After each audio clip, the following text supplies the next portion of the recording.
bro. Alright, no sweat, y'all. Salak, give me one button, man. Esau trying to play with us. It's all good, though. Alright.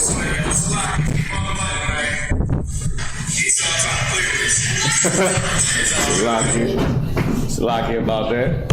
Alright. So we're going into Esther, the 3rd chapter and the 9th verse. We're going to start there. Also, can you pull up for me the blue letter? Matter of fact, we'll just read it in the Hebrew.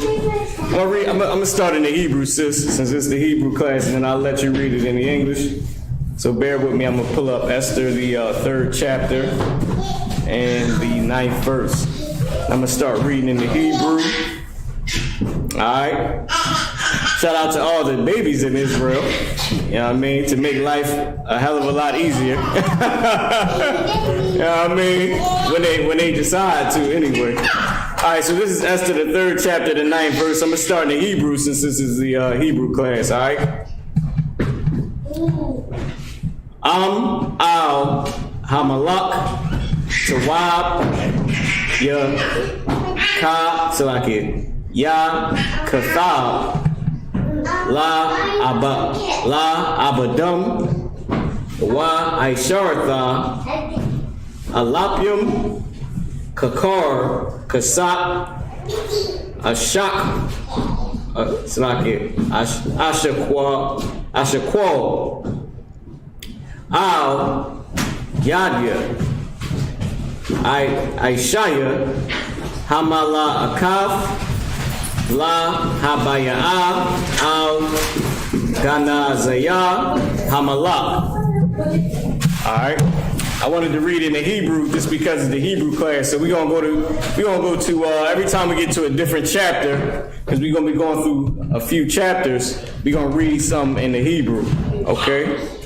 So let's get Esther, the 3rd chapter and the 9th verse. Bo for sure. Esther. The book. No, the first Esther. The first Esther. Because you got one Esther. We break it down. We got one Esther that's in the Apocrypha, which is the same person. But her continuation is in the Apocrypha for what? And then you got just the sort of where it starts at, which is not in the Apocrypha, right? So, what you can call first Esther or the main Esther or the one that's in the Bible, even though they're both in the Bible, but they took half of it and put it in the Apocrypha, all right, and used it with the other writings that are in the Apocrypha, which are all the original Bible. But Esau's a bastard, all right? And he decided to separate it. He's going to pay for that. His time is coming. Can we get Esther, the 3rd chapter and the 9th verse, please? Yep, you can read, sis.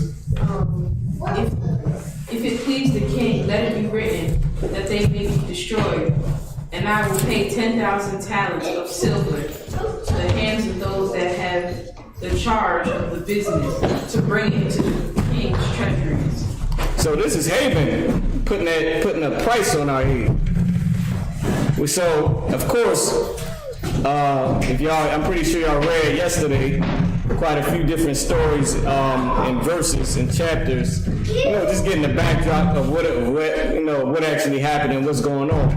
So right now, Haman, who's the Edomite that works under this king, Xerxes, the king of Persia and the Medes.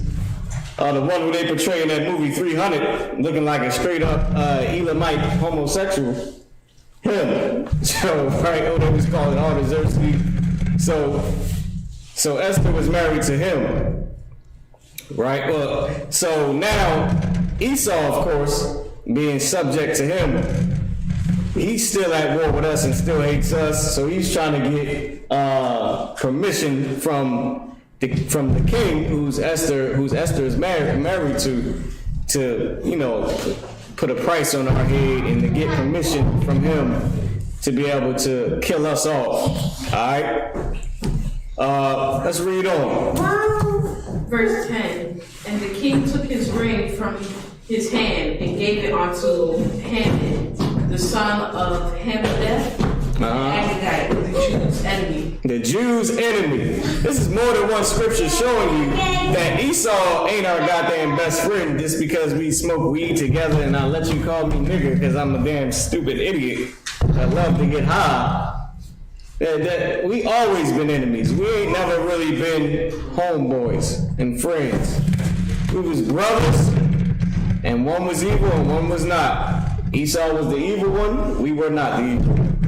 We were the one chosen by God. He was the one that chose to serve Satan. He sold his birthright. He did not care about the Lord.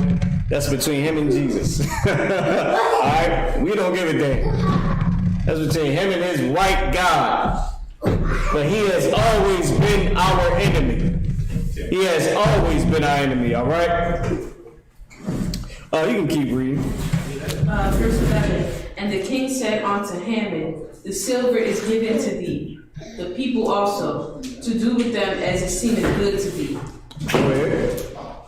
Then were the king's scribes called on the 13th day of the first month, and there was written according to all that Haman had commanded unto the king's lieutenants, and to the governors that were over every province, and to the rulers of every people of every province, according to the written thereof, and to every people after their language, in the name of King Ahasuerus, right, was it written, and sealed with the king's ring. And sealed with the king's ring, which is once again why we wear the Magun Dawada, because this is King David's signature.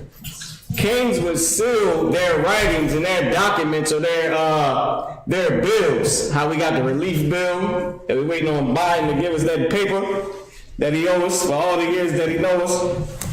They would sign the bill with the king's ring, which is why we wear King David's name, his signature, man. So Haman just went and basically got permission to put some bread on our head, 10,000 talents, to get rid of us. No more babies, no more grown-ups, just nothing. And he almost succeeded. He almost did. He damn sure almost did. I'm trying to tell you, he went and got permission to do it. So now I'm going to skip you down. Let's go to the 4th chapter, and we're going to read verse 1. We're going to read just we're going to read, matter of fact, I'm going to let you start reading the 4th chapter. I bought if you free, I'm going to have you come read, all right? Sis, if you don't mind, can you read Esther the 4th chapter, verse 1? When Mordecai perceived all that was done, Mordecai rent his clothes and put on sackcloth with ashes, and went out into the midst of the city and cried with a loud and bitter cry. Damn! He went to the midst of the city and he cried with a loud and a bitter cry, man. Do you know why? Do you understand what's going on? Mordecai's like, damn, this evil heathen bastard just went and put 10,000 talents on the head of all of my people. Shalom, Lord in Christ. God, I'm coming here too, Lord. So that's your Adam. So Mordecai's like, damn, he witnessing what's going on. He's like, damn, what I'm going to do now? Well, what, I'm just going to sit and let my people die? Huh? I'm already carried into Babylon. I got this stupid heathen king over me, and then another stupid heathen that really think he's somebody. And he's nobody. He's kissing the other heathens behind. But he hate us. Damn, Ahasuerus or Xerxes or Artaxerxes, he don't even give a damn that much, man. But Haman, this bastard, he's trying to kill us, man. He's trying to get rid of us. Now what? So he upset, and he did a bitter cry in the midst of the street. Go ahead, sis. You can read on. And it came even before the king's gate, for none might enter into the king's gate clothed with sackcloth.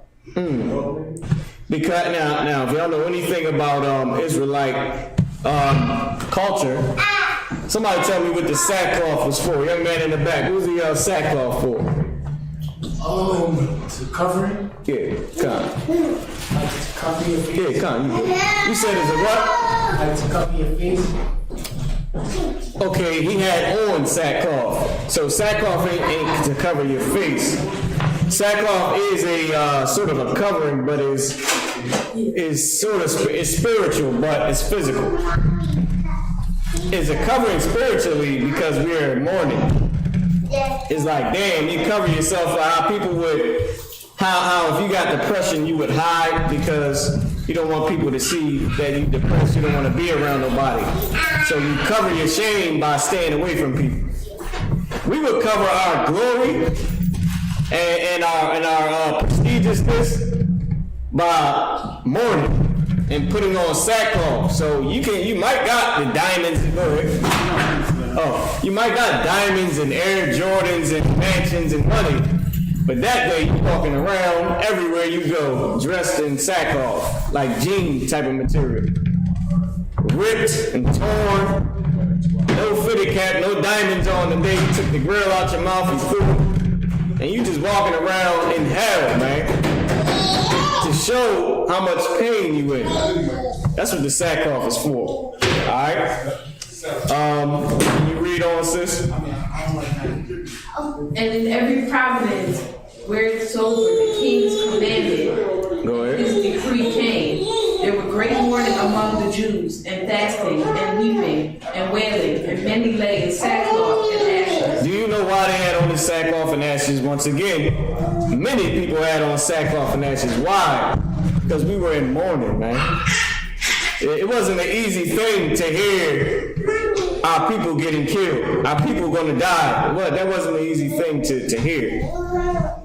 Imagine Joe Biden, the same way he passing them bills for them checks. Imagine he say, all right, this whole Israelite movement y'all doing, they all going to prison. To hell with it. Lock them all up. I'm issuing the warrants today, and he seal it with his ring. We gonna be making phone calls like, yo, did you hear that? This devil said he's sending the ATF, the CIA, and whoever else is breaking your damn. He's sending Santa Claus, damn it, down our chimney today to stop our Israelite movement. Do you know how many people, like Captain Soccer War said yesterday? Do you know how many people would denounce being an Israelite if he made a decree like that? If he made a decree saying, no, that's evil, that's hate speech, they all going to prison. All of them.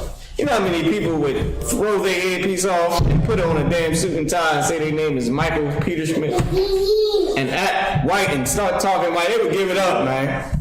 That's not ISUPK. We be filling up them jail cells one by one. I know how to make a cheat. It's all good. Do push-ups, make a cheat. Look, man. Listen, it get rough, but you can do it. I mean, it ain't that bad. It ain't that bad, but it's terrible enough to make you wear a sackcloth, but you can get through it, man. And Mordecai, he was upset when he heard that. He like, God damn it, this bastard just put a whole decree out on us, man. Alright, keep reading, sis. Slaggy, can I get a new reader? Brother Deshaun, matter of fact, since we got the Akim in the building, let's get a new reader. What verse you stopped at, Aqua? Verse 3. Okay, Khan. Let me pick you up real quick as a reader. Can you read from verse 3 on down? Esther chapter 4, verse 3. You can still be on Shamar. You can read from the back. I know the mic can pick you up. You know what I mean? Just have you read a verse real quick till the Akim get back, or till the brother gets back. As a matter of fact, he handed to the. You gotta lock that door, right? Alright.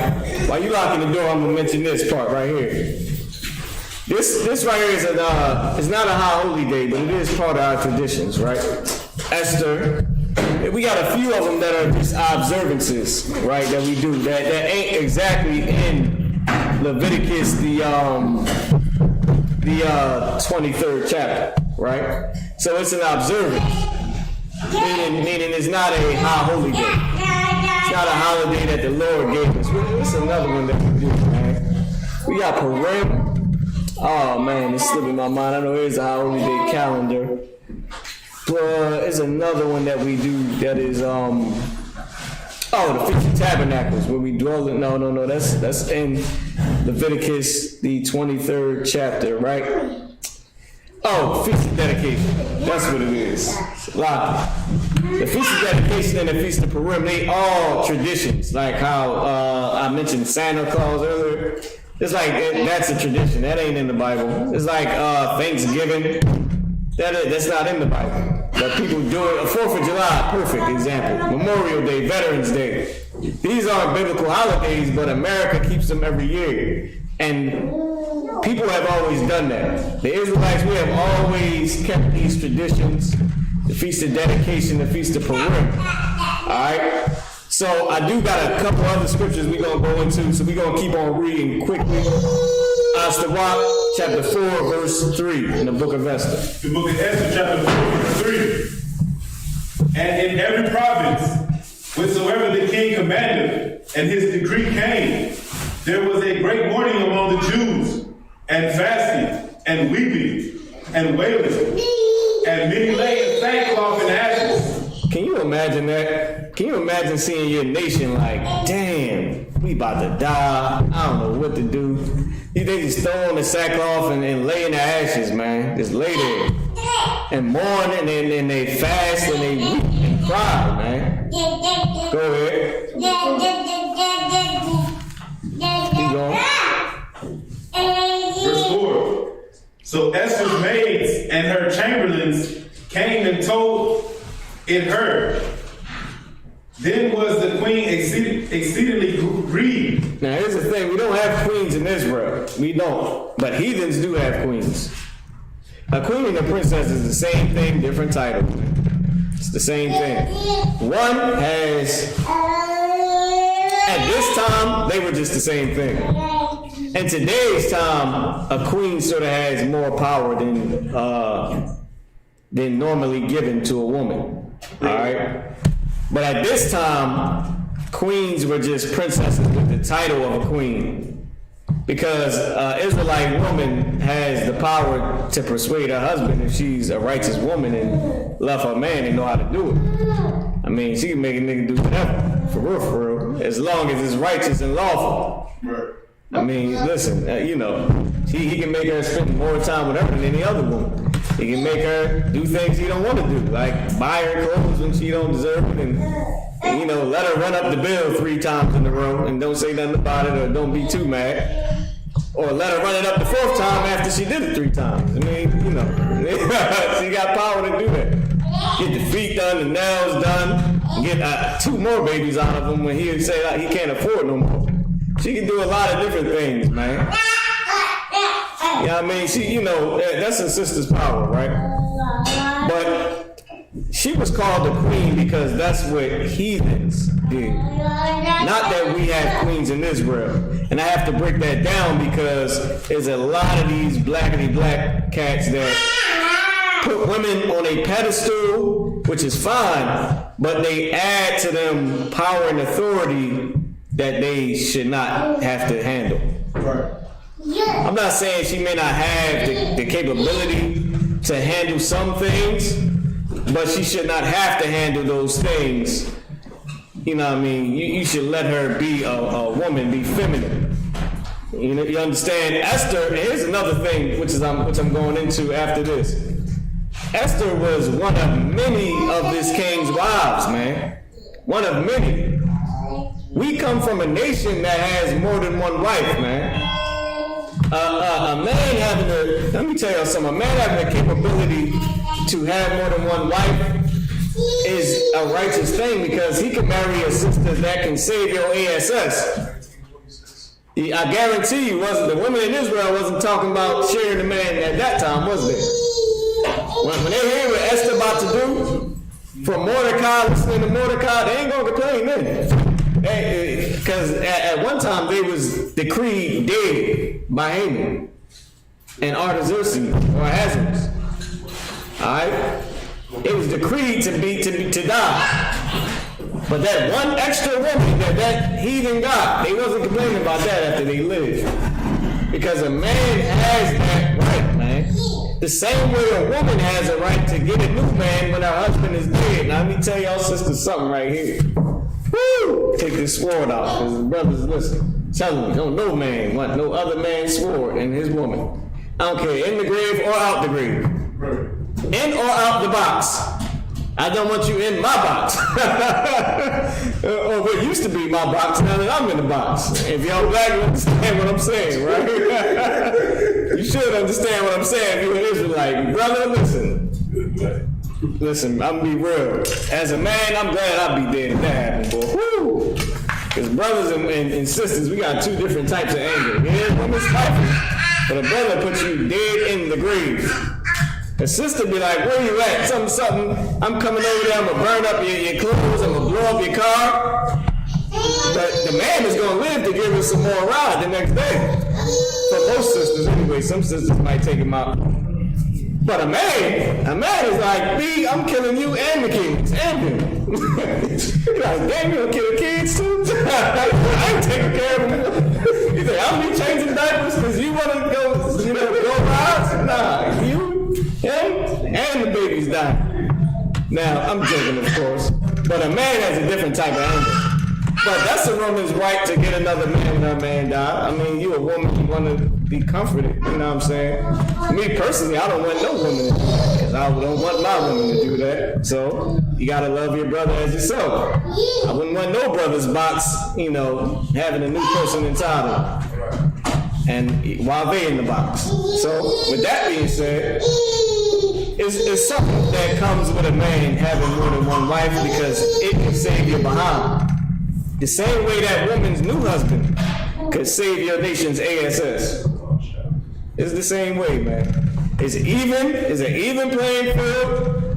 It's equal. I get to get him while I'm here, because if you got anything while I was here, you'd be dead. And so with the babies you got.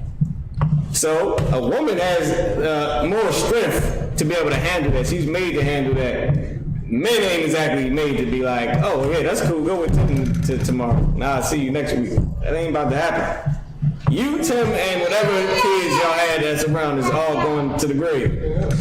But, I'm gonna come to y'all, Isupk, but it is a man's right to have another woman, and it is a woman's right to have another man after her man has given up the spirit. Go ahead, Isupk. If I could, I'd be telling people like back in the day, on top of what you're saying, like the way it's different, back in the day, there wasn't no warrior around, so if you get pregnant, it wasn't like contraception like that too, so it's like, you don't know who baby it is, you know a man, to his children, so you over here raising another brother kid, and you give him all your stuff, and that's not your kid, like that's big as hell. Yeah, and if you don't think that happened in Israel, you better think twice. You better think twice. You don't think somebody was raising it. Listen, is there anything new under the sun? Word. You don't think somebody was raising somebody that they kept saying, this nigga don't look like me. This baby girl don't really look like me, man. You don't think that happened? That's why it says if a man feel like his woman is a whore, to bring him in front of the priest. Because that spirit don't come from nowhere, man.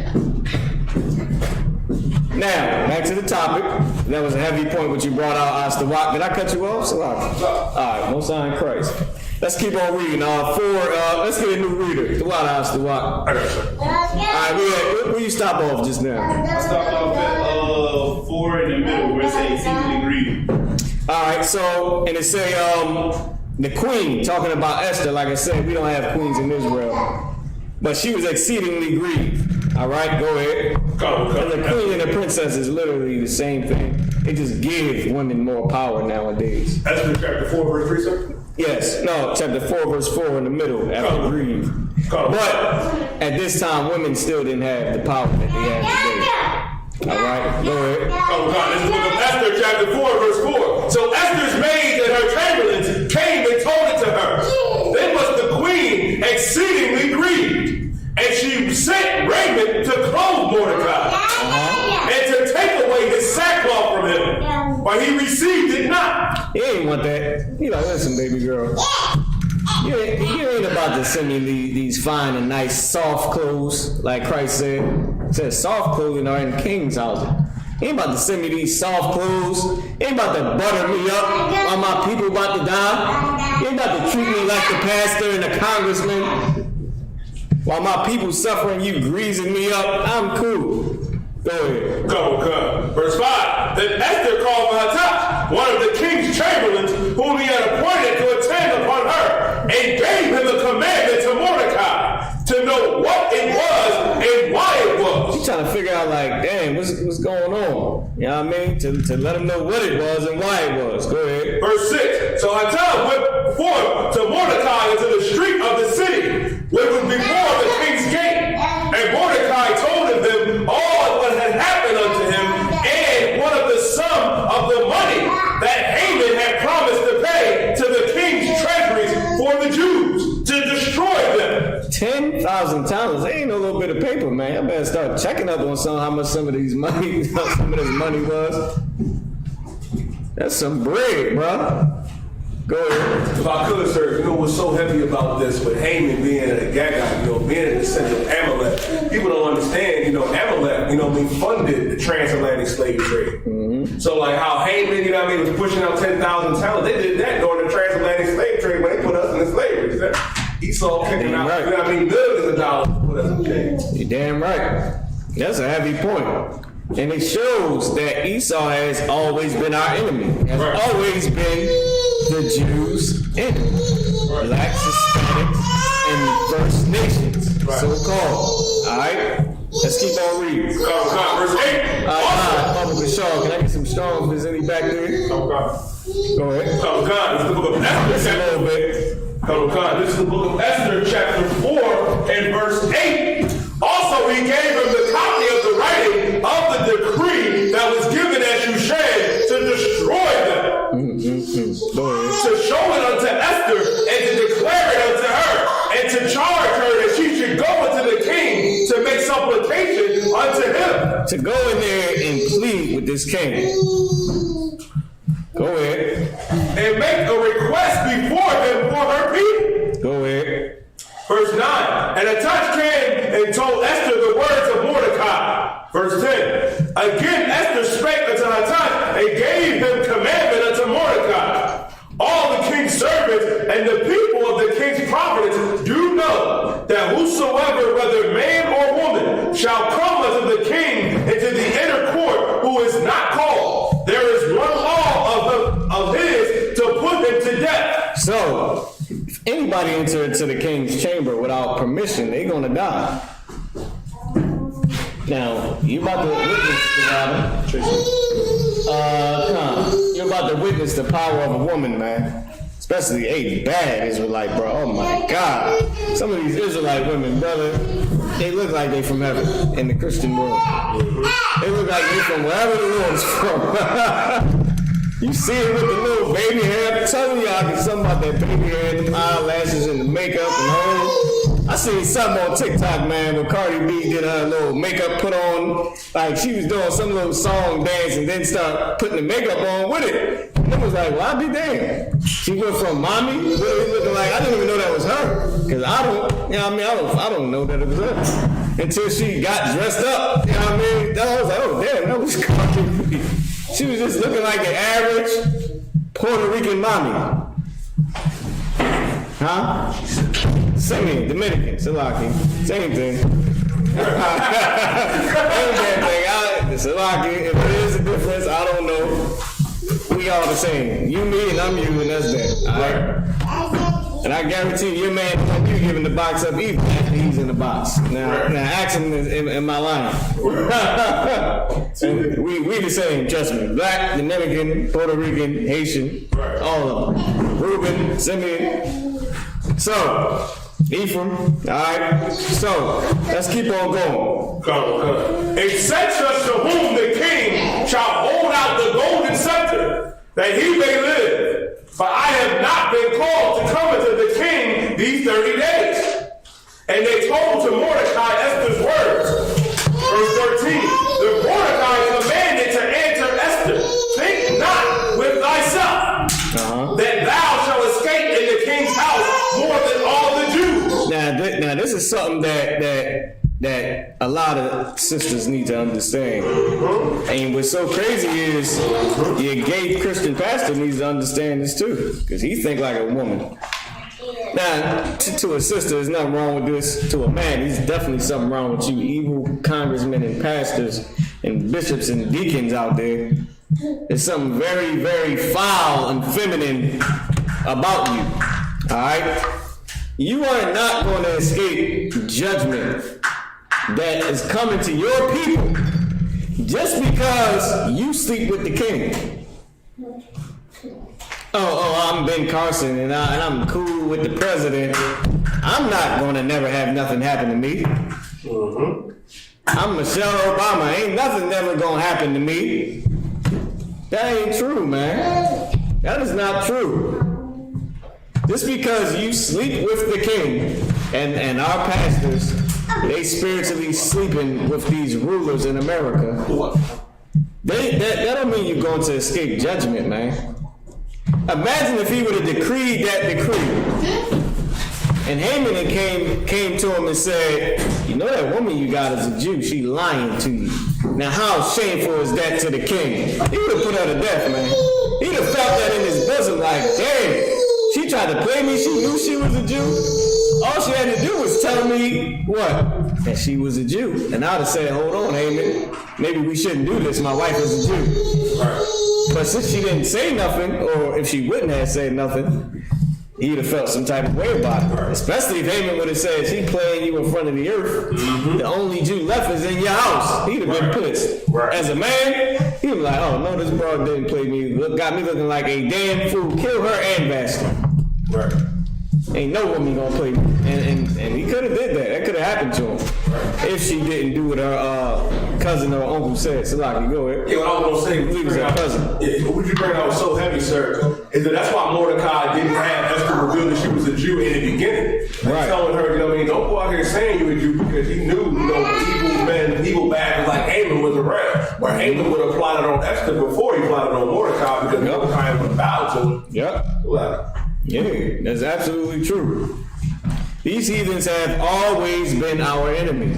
And this is I love stories where it also shows that sister, now that is one thing that I don't like about this, but I love stories where it also shows that the women in Israel, the Lord are with them too.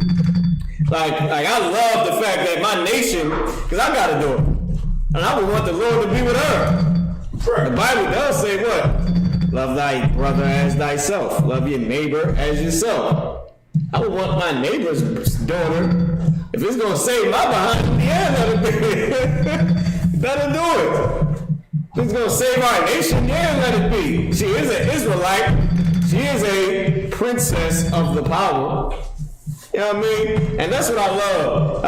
Because, of course, having a daughter, you got to give her encouragement and show her that she, because I hate, man, listen, all these, and here's the thing that I was about to say I hate about it. They put our women down so much that if we say a woman needs to stay in her place, they categorize us with those people. Like, y'all just the same as the cats that put sisters down. Y'all ain't nothing. Well, we ain't putting women down. A woman does have a place, but a woman is a princess of God if she's an Israelite. You know what I'm saying? Like, so we can't even teach a sister how to be a righteous woman without coming under the classification or the same umbrella as being some old pimp preacher or some old woman basher, what they call it, slut basher. I don't know what they slut shaming and what is that other one that they talk about men that feel like women ain't equal to them? Yeah, that too, whatever the hell that is.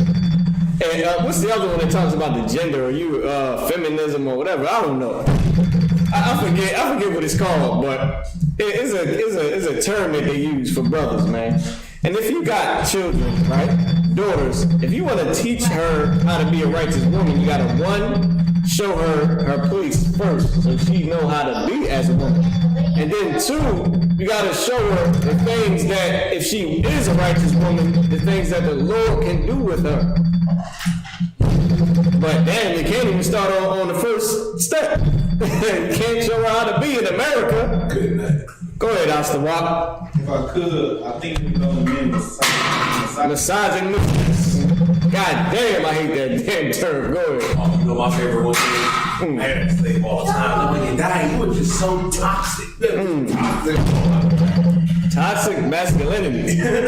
So when I put on this pink skirt with my Jordans and turn my fitted to the back and stand next to who did that?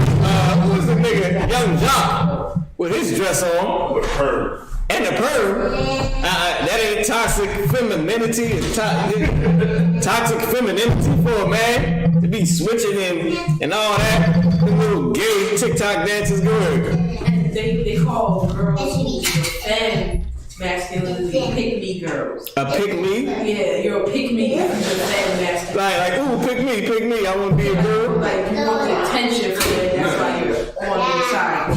That's what I was talking about. Right. That's what I meant by pick me. Like, I'm on your side. Oh, just choose me. That's a damn shame, man. That is a goddamn shame. Salaki. Our nation, man, what have we come to? Are we just homeborn slaves, man? How can I instruct my daughter to keep a man without telling her to stay in a place? How can I tell her that God is going to be with her without being able to teach her how to have the Lord on her side, man? Dang. Let's keep going, all right? You keep reading. Verse 14, the book of Esther, chapter 4, and verse 14. For if thou altogether holdest thy peace at this time, then shall their enlargement and deliverance arise to the Jews from another place. Listen, let me tell you this.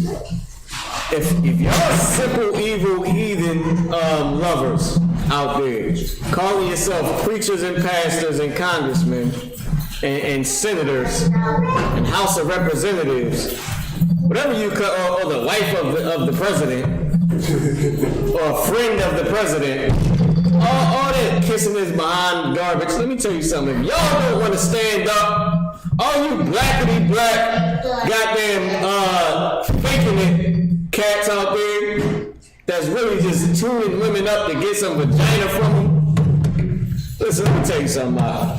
You can have all the sex you want. King Solomon said it. He said, I searched out everything. You don't think he had 700 wives? How much orgasms can you get? After a while, you're gonna be tired. You're gonna need some sleep or something. Eventually, it's gonna come to an end. Eventually, you're gonna stop and be like, all right, that's enough. Especially when you get beat up by a crackhead because you don't have no damn energy, man. Trying to tune up all these systems, man. You eventually gonna say, I need to chill, start lifting some weights or something. I'm gonna tell one of these sisters no, so I can get some sleep. Maybe I'll get back at it tomorrow. But dang, eventually you're gonna have to slow down. And that's what's gotta happen to these heathen lovers out here of our people, man. If you don't want to save Israel, if you don't want to stand up and say something about the plight that's happening to your people, it's gonna come from somewhere else. Right. A woman is gonna say, y'all look gay in skinny jeans. I ask women all the time, yes, hell I do. And they all give me the same. I pick random women. I just go up there and I talk to them real nice and get to supplanting them or being subtle and beguiling them. And then I ask them a real serious question like, how you feel about men wearing skinny jeans? They all got the same answer. They don't like it. All of them. I'm not lying to you. Go ask one. Ask a couple. Nah, I ain't talking about little kids now. I ain't beguiling damn teenagers. I'm talking about grown women. How do you feel about men wearing those tight ASS jeans? You know what they say? They say they don't like it. Mm-hmm. They're like, I feel, this they always say. They're like, I feel them trying, that's the trend and that's what, people like and, but me personally, I don't really like that. Like, I don't care if you wear it or not. That's a woman, man. She like Rob. Give it to her. But dang, don't be a punk. Don't have toxic femininity for the box, man. Goddamn, I got to say it like that. And it's the same spirit that those brothers do to get vagina, that these heathen lovers of our people, that's what they do to get power. They do the same thing. Well, if you don't want to save our nation, guess what? The Lord raised up a sister, a princess of the power, send her right at the king. And she'll do it in a feminine way. Not like Young and May, not like your favorite female boxer, but a regular housewife, man. That's what Esther was. It's a regular housewife. Nothing wrong with that. Let me tell you something. You can't run from your obligation in life, man. You can't run from your duty in life. The Lord punished Jonah for that. He was mad at Moses when Moses asked could Aaron talk for him. You cannot run from this obligation. I understand you can't talk, but nigga, go and speak whatever you can speak. They'll understand you. They'll say whatever the hell Moses is saying. I don't like it. I don't know what the hell he said. What did he say? He said something, but I didn't understand it. But his vibe, I didn't like his vibe. And then he'll come back again and say the same thing. And they'll say, we're getting tired of Moses saying, what is he saying? Get somebody to interpret this for. Oh, you want my people free or God going to kill you. They'll get it some type of way. He'll write it on a piece of paper. It'll come from somewhere, man. Go ahead. And what you just said, sir, which is so heavy on how you know these heathens don't give a damn about us. Moses went to Pharaoh. Pharaoh was like, what? 3 days to go into the wilderness? Y'all must not be working hard enough. And then he doubled the workload, which goes to show you they don't give a damn about us. So like, yeah, they don't. They don't care at all. Let's keep reading, man, because I got a few more scriptures that we going into. Come. It's real quick, it's a lock it. What I was trying to get at you before was I love to read the stories about our sisters, man. Do great things.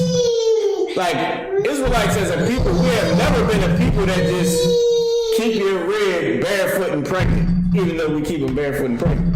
But that's not what we do. Like, I'm saying that term because that's what the whole feminism thing is. Like, oh, you just want me barefoot and pregnant. Duh, ain't that your duty? I thought, pregnant women like to be comfortable. I thought no shoes. I'm not a woman. I'm just guessing maybe. That the shoes might hurt your feet or something. They swell up. So maybe it's good for you to be barefoot. I'm not saying that I'm chaining you to a damn wall. I'm gonna chain it to the kitchen stove. Chain the broad to the kitchen stove, goddammit. Chain it to the microwave. She can heat up my noodles when I'm home. That's what they make us as, man. When we teaching a woman how to be like Esther, how to be like Ruth, how to be like Deborah, how to be like Mary, Christ's mom, to be able to birth a righteous man and to have the Lord with him, man. Go ahead, Yedai Salaki. And listen, if y'all don't want to teach them how to do it, it will come from somewhere. Christ said, of these stones can the Lord raise up children unto Abraham, man. Keep reading. Come. But thou in thy father's house shall be destroyed. And who knows whether thou art come to the kingdom? Real quick. But you and your father's crib, y'all gonna die. Y'all gonna die. You don't want to save Israel. The money too good. The Bentleys, the Rolls Royces, the horse, the weed, the coke. That's good, ain't it? The money, oh my God, the money. You sleep on the money. You put the money down your arm. You spread it out in the video. It's good, ain't it? You're gonna die, man. You're going to sleep with your fathers. Go ahead. I can't hate to keep interrupting. What you bring out is so heavy. I went over this yesterday. It's a wild word. It goes to show you on how heavy, Esther is. She was in the same position as Daniel with Nebuchadnezzar and Meshach, Shadrach, and Abednego. You in a high station right now with Esau, with the oppressor, with these heathen nations. You in a high station. Now you have a choice. You can fold and compromise and live peacefully and think you're just gonna get along, or you can come and ride or die for the Most High. And Esther rode or die for the Most High because Mordecai raised her up the right way. And Mordecai let her know, like, if you don't do it, somebody else gonna do it. What are you going to do, Esther? Are you going to fold, you know what I mean, and not say nothing and sit next to your heathen king? Or are you going to stand up for your people? And Esther did not fold. That's what makes it so important to walk in this truth. Right. Sisters, Akim and Agwab, don't fold in this truth. So, That's absolute. Give him a hand. Because that's what I'm getting at. If the Lord, and like I said, I gotta keep going back to this, man. A Lord can be with a woman, huh? The Lord can raise up a righteous woman. Right. But she gotta be righteous. Who gonna show her how to be righteous? Who's supposed to show her? Her father. Mordecai was Esther's cousin, but he was like a father to her, man. right. And he showed her how to be righteous. She's still listening to him right now. Right. And she is the queen, huh? Now, how many black women in the hood, you know, gonna listen to their big cousin after they become queen? Who's Michelle Obama's older cousin? Matter of fact, who the hell is her father? We don't even know. See, I ain't never seen her father a day in my life. He could be passed away, maybe. You can have the trooper give you a hand with it if you need to while you on tomorrow. But wait, who's Michelle Obama's big brother? Anybody know? Huh? Who's her big cousin? Nobody knows Shalom. Who the hell is Michelle Obama's big cousin? Where her uncle's at? I guarantee you she know where they at. She ain't take the chance to big them up at all. Damn. And here's the thing, if God can be with a woman, he can raise up a righteous sister, man. He can, but she gonna have to be righteous. Who's gonna show her how to be righteous? Somebody has to. Who's supposed to show her? Her father, her brother, her big cousin, her uncles. Right. Go ahead. That's what's so heavy. What you bring it out is so heavy, sir. You know, thinking about when you say, like, who were they? You know what I mean? Michelle Obama was a heathen. You know, recently Serena Williams lost and she was crying and everybody was, and you know, she thought she was going to get sympathy from Jake in the World. But even Jake in the World was like, yeah, you lost another sister in the army in soccer. Go tell that to your white man. Naomi got a brother. Right. She was raised, Naomi was raised up right by her Levite father. Right. And you know what I mean? And she stand up for social issues. And then I also thought about Tiger Woods. He got black brothers and sisters that he don't even bring up. You always see him with the Moabite side of his family. Yep. It goes to show you why it's essential to be raised up the right way. It's like this. Only reason you even seen Tiger Woods' father, because that's who the hell trained him in that. Right. I guarantee if he got it on his own, he would never know his father, man. Right. Who his brother? Who his sister? Who his mama? You ever seen his mama? Who's Tiger Woods' mom? You ain't never seen his mom. Damn, Mom. Ain't his mom the Chinese one? I don't know. She more. I'm about to say we haven't seen her either.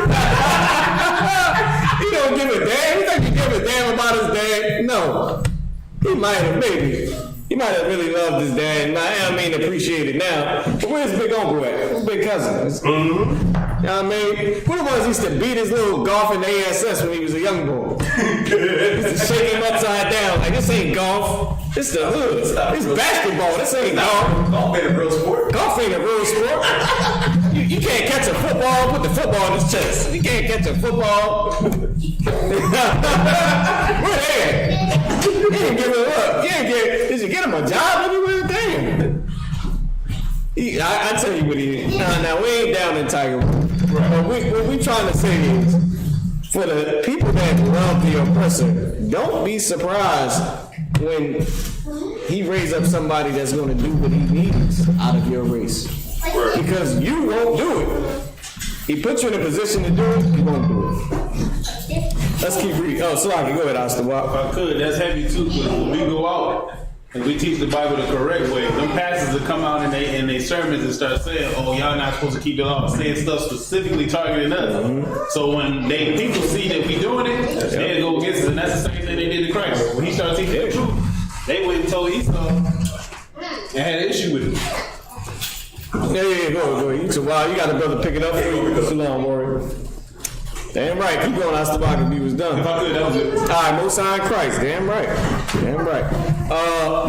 Alahai, you gonna pick it up? All right, no sweat. We're at Esther, the 4th chapter, and I believe the 16th verse is where he left off. 15. Most High Christ. You got it. Esther 4 verse 15. Then Esther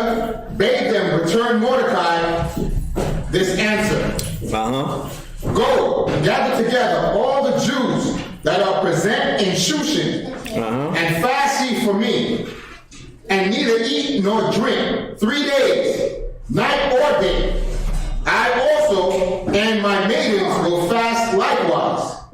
And so will I go in unto the king, which is not according to the law, and if I perish, I perish. Damn! That's what gotta be in your daughter's bosom, man. Not just what she knows she can do with her bosom, but that got to be, righteousness got to be in there as well, man. Who's gonna teach her that? Her father. Go ahead, my shot. That's all good. You gonna know one day, man. You gonna get, listen, I tell you gonna get it. Her father's supposed to do that, man. Or her big brothers, her uncles, her cousins. They supposed to teach her, man. They supposed to be shaking your brother upside down and getting him nice and strong and able to fight and teaching you how to stay in your place and do what's right. Do the right thing. Be righteous. They're supposed to tell your brother, look, man, you got to learn how to rumble. Such and such shook you upside down yesterday. And he's supposed to be mad and get mad and want to try to fight the older cousins and uncles and all that until he grow up and be big and strong and can whoop everybody behind. Hey, that's how I go, man. You gotta start somewhere, right? You gotta start down at the bottom. Put your face in the dirt. You know what I mean? Everybody laughing at you. Then after a while, you're the one putting somebody's face in the dirt. You know what I mean? That's how it goes. It's just a cycle. Start as a young girl, nothing. Then you grow up as a woman, you got every damn thing. And everybody chasing you. I mean, that's just how it goes. But you gotta learn something in your brain first, and that's how to serve the Lord, man. It's essential. Every person has a role.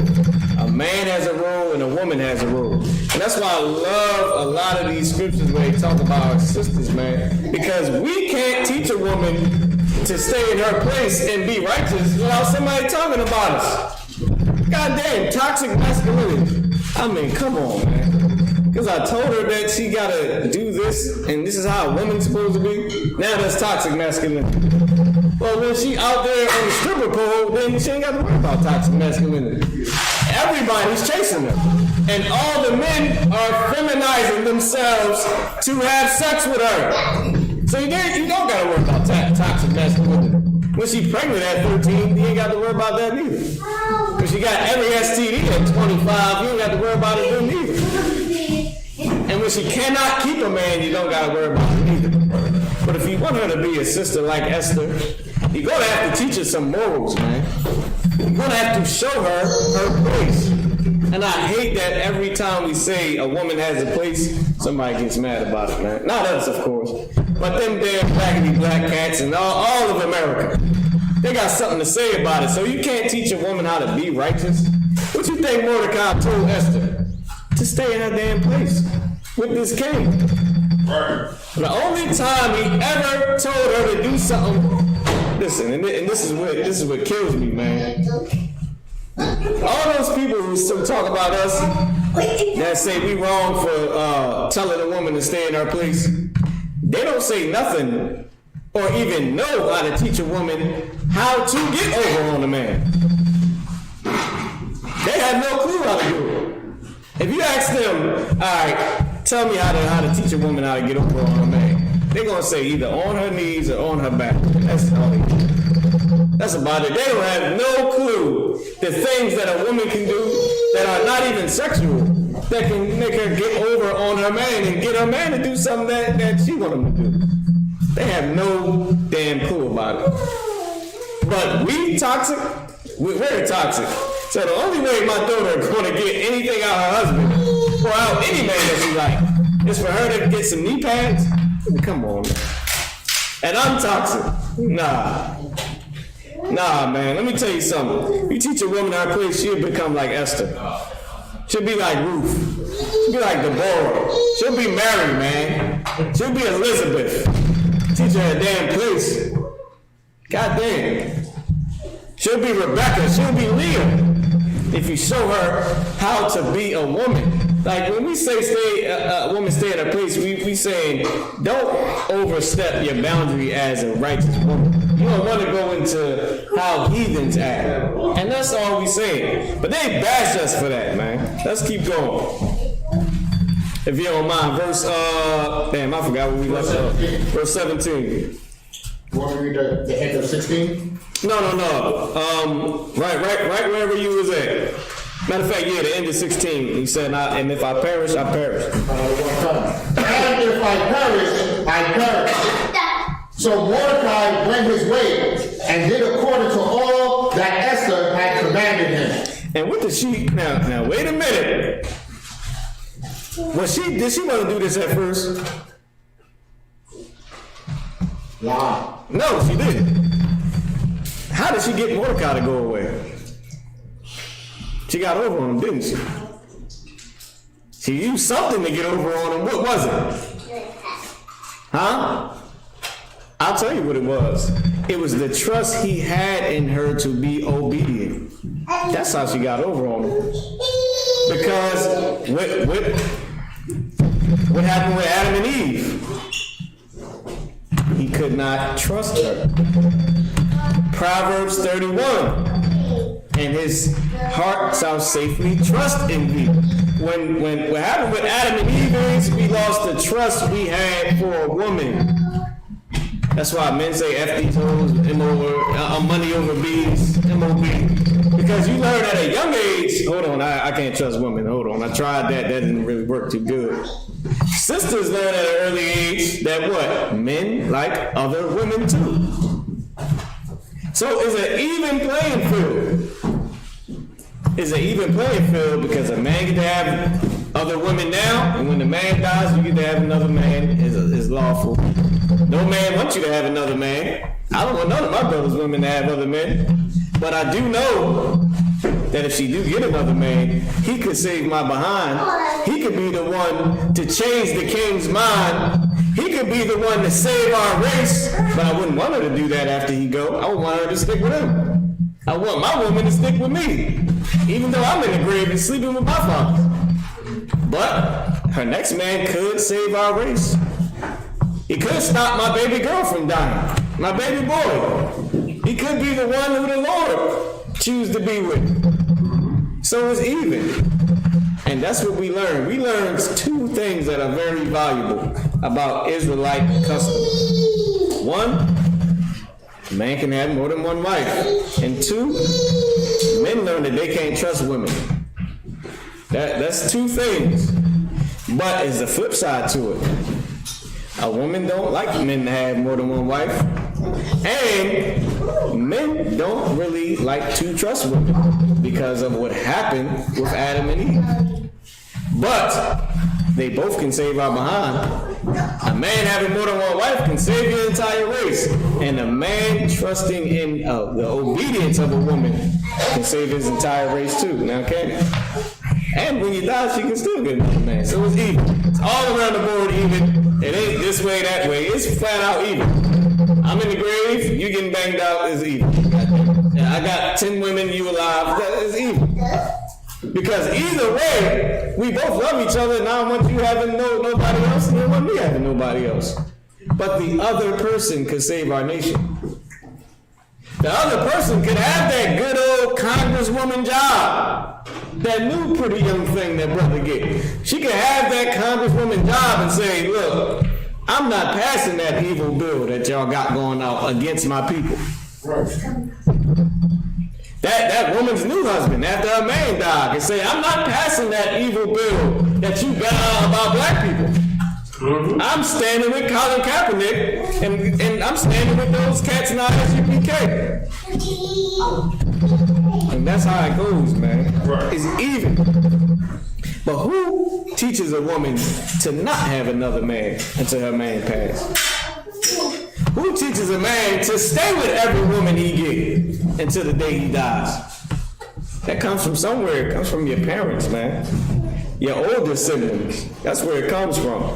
And you got to stick with it. And Esther, that's exactly what Esther did. Let's read the 5th chapter. We're going to read all the way down to 11. And then I'm going to skip you down. We're going to try to go fast. I'm going to go into the Apocrypha. The Lord willing, I can make it into the Apocrypha, all right? The book of Esther, the 5th chapter, and the 1st verse. Go ahead. Now it came to pass on the 3rd day that Esther put on her royal apparel. Now listen, like I said, there's some things that sisters can do that don't require knee pads or laying on their back. Esther did what? Put on her royal apparel. She just got beautiful. Hey, ain't that something? Ain't that something? Listen, you ever seen a man crash a car over a beautiful woman? It's terrible, but it happens. Ever see a brother walk into a pole looking at his sister? It is terrible, but it damn sure does happen. Ever see him drop something looking at him? Like, no, damn. You ever see him turning his head while his girl is there? That's terrible, but it happens. Because something that sisters got is ridiculously from God. Is amazing. And that shouldn't be held back unless you told to hold it back. Go ahead. But you bring out so heavy. So I remember what Commander General Yohana said, sisters don't even use the greatest weapon that they have. You sitting here trying to match my masculinity. You're not gonna beat me in that fashion. You're not gonna get me to get up there and fix the refrigerator, fix the stove. You run up to me like, yo nigga, you better do this in my head. Nah, you was to get yourself put on your war like a pearl like that.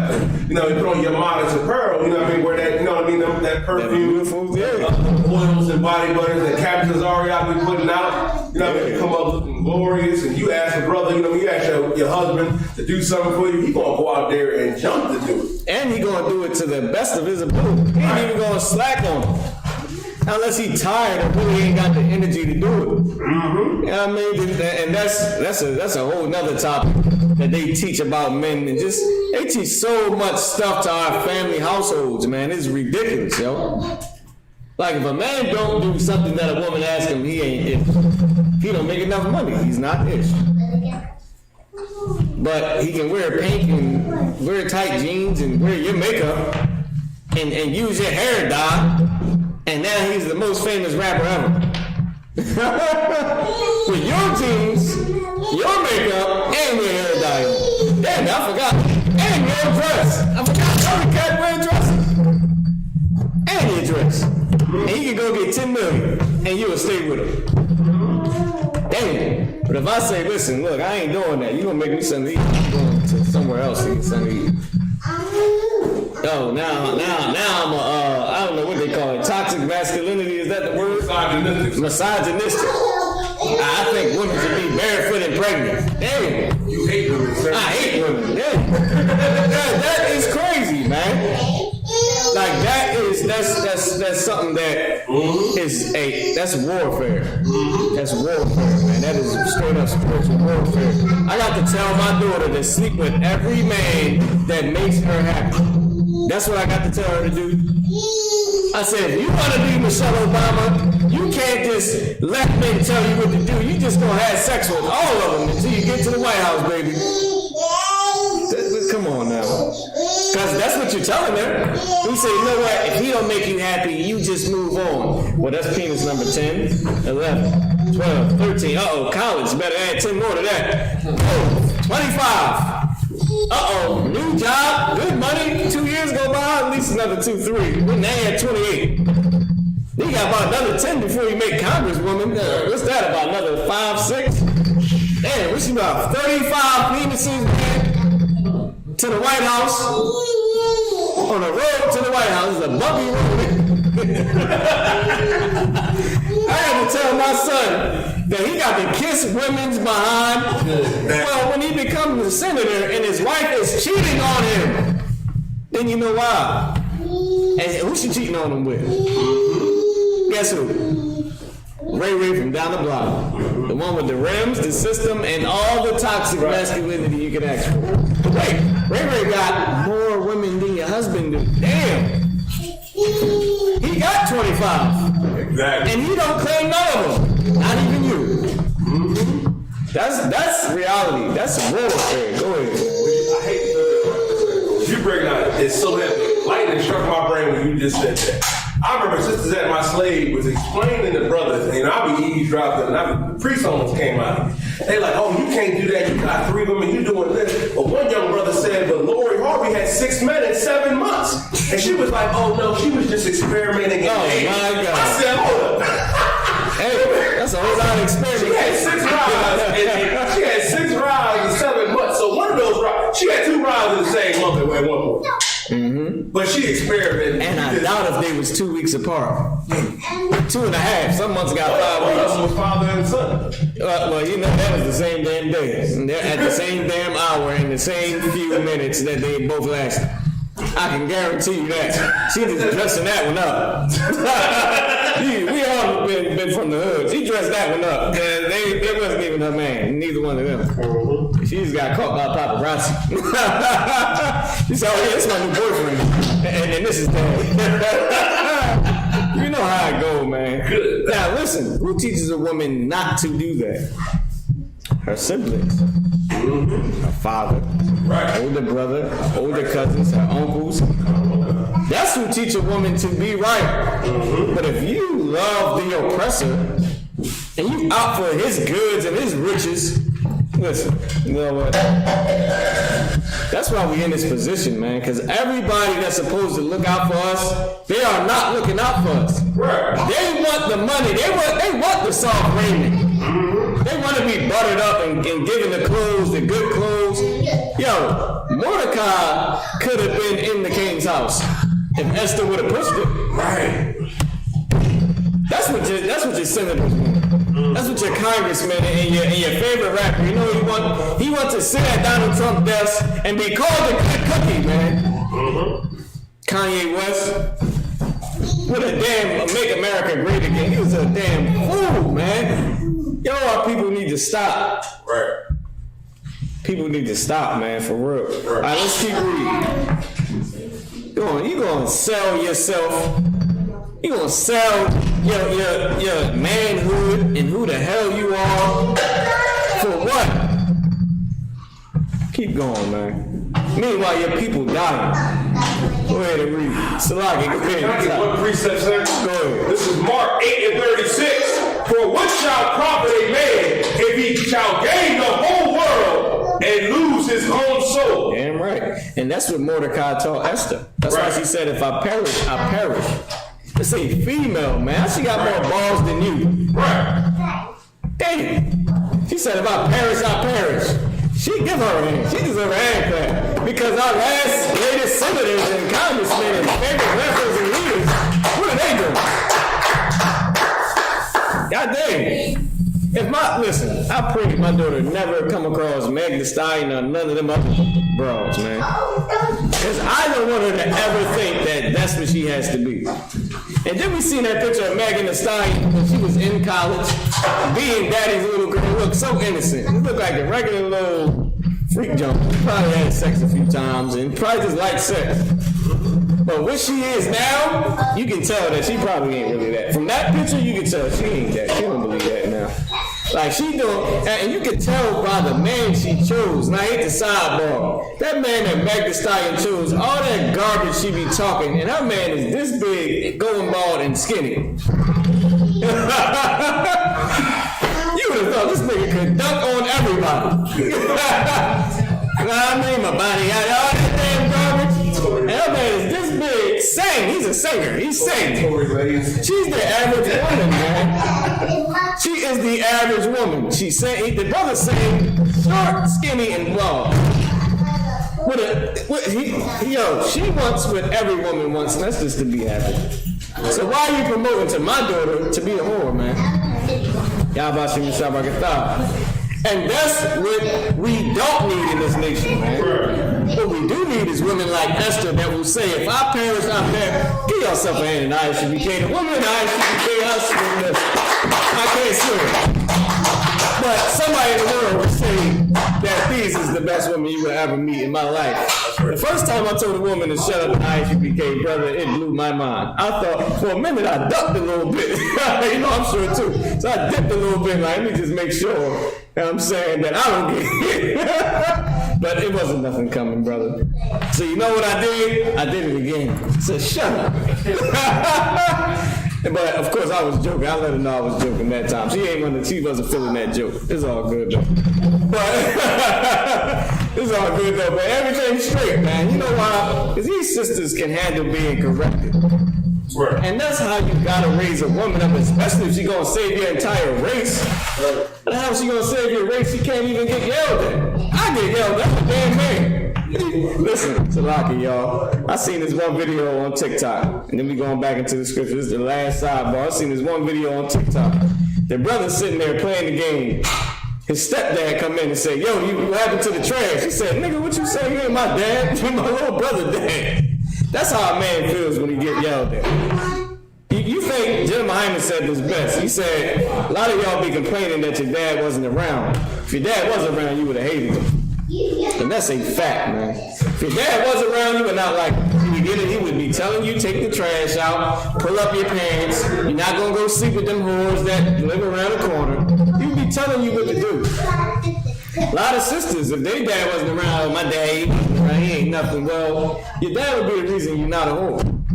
He wouldn't let you spread your legs. He wouldn't let you cut screw. He would have checked you when you came in the house. I mean, T.I. took it a little bit too far, but he might have did that too. He might have wanted, I don't know what T.I. did, so I can't say that. I'll take that one back. Who knows what he did? He ain't in the truth. But he would have been at some of those doctor's appointments at least to make sure his daughter is living the way she's supposed to be living. Let's read on, all right? Chapter 5 and verse 1. And stood in the inner court of the king's house, over against the king's house, and the king sat upon his royal throne in the royal house, over against the gate of the house. And it was so, when the king saw Esther, the queen, standing in the court, that she should obtain favor in his sight. Now, let me tell you this. This is the second man she got over on in this story that we're reading about Esther. The first one was Mordecai, her cousin. He trusted in her. He let her do what she do because he taught her how to be righteous. The second one is this king. She was supposed to die for going in that king's chamber. That was the law that was in that land. The king said, if any woman come into my chamber, any person come into my chamber without having an appointment, you are going to die. You're going to be put to death. Esther just waltzed her. She got pretty. She got beautiful. She put on the apparel and just walked up in that jump. That's a black woman, an Hispanic woman, and First Nations woman. And she didn't do it cussing him out. She didn't do it saying, you know, nigga, you ain't this and you ain't that. She didn't have to do anything sexual. She just got pretty and just walked in there. She ain't storming there, nigga, why you ain't let me in? She ain't do none of that. She just walked in there, man. Beautiful. Now let's read what happened. Go ahead. Meaning a woman don't have to do sexual things to get a man to listen to her, man. That's what happens when you learn how to be a righteous woman. And that same sister said, I'm going in there. If I die, I ain't going to die. But she going to try and save her race, man. Go ahead. That she obtained favor in his sight. Go ahead. And the king held out to Esther the golden scepter that was in his hand. So Esther drew near and touched the top of the scepter. Then said the king unto her, what wilt thou, Queen Esther? And what is thy request? Whoa, what's she supposed to die? He put out the scepter to her. She just rubbed on the scepter. God damn it. That's a beautiful woman. She just grabbed the damn thing, like, okay. And you know what he said? You know what? What's going on, baby? What's going on? I know you're in here for a reason. Yo, why you always up in my workshop, or you in here, you in here? Whatever I'm doing, why you at the basketball court, baby? Why you came all the way down here with me and Ray Ray and them? Like, what's up? But she came down there looking beautiful and pretty. So now he's thinking like, damn, he missed this basketball shot if he was in the world. They're like, oh damn, there go your girl, Ray Ray. He turned around, she's bad. You know what I mean? She didn't have to do nothing sexual. She just came up. Imagine he got the basketball in his hand, spinning the basketball. He just grabbed the basketball. He like, baby, what's up? What's going on? Why you down here at the court with me and Ray Ray? Now that's just a today's example, all right? But go ahead. I mean, it's a metaphor from today, from current times. Go ahead. Verse 3. Then said the king unto her, what wilt thou, Queen Esther? And what is thy request? Keep going. It shall be even given thee to the half of the kingdom. Damn it. He said, baby, what you want? I'm going to give you whatever you say. Now, what does she have to do sexual to get that? Huh? put on some makeup, put on a nice dress, cover her head. What she do to get that? She went and bought knee pads? No, she didn't. What she do to get that? She just got pretty, man. Go ahead, you die. I say stalkers her. No record of no OnlyFans there. If she had no OnlyFans, of course it's way back then.